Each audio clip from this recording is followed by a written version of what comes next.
berkibar di angkasa. Suara merdu lagu kebangsaan menggetarkan jiwa bangsa.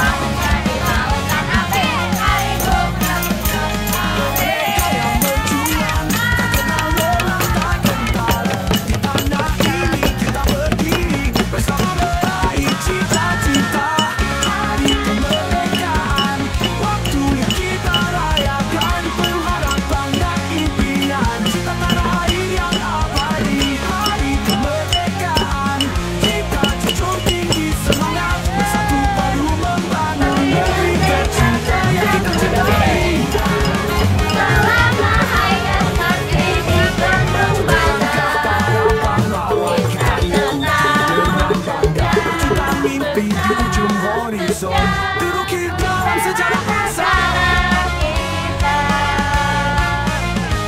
Di bawah langit biru kita bersatu-satu suara membangun negeri dengan cinta untuk generasi yang akan datang.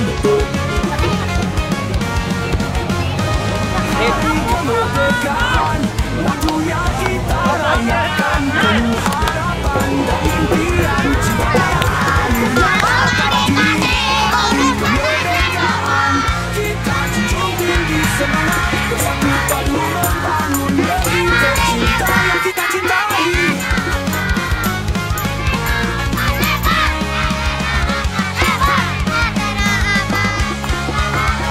Jejak langkah para pahlawan kita ikuti dengan bangga. Juta mimpi di ujung horizon terukir dalam sejarah bangsa.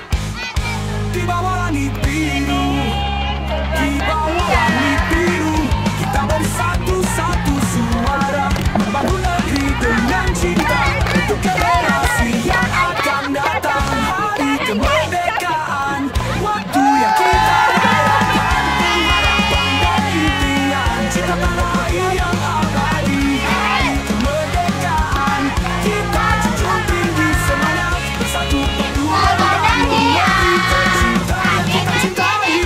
Penuh harapan, kita adu masa depan untuk jangan melestarikan keberanian cinta dan persatuan.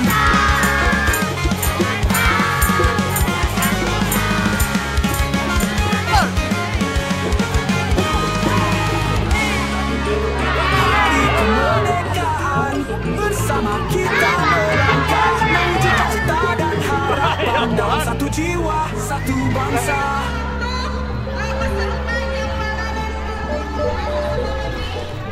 Ayo nyanyi. 17. 1,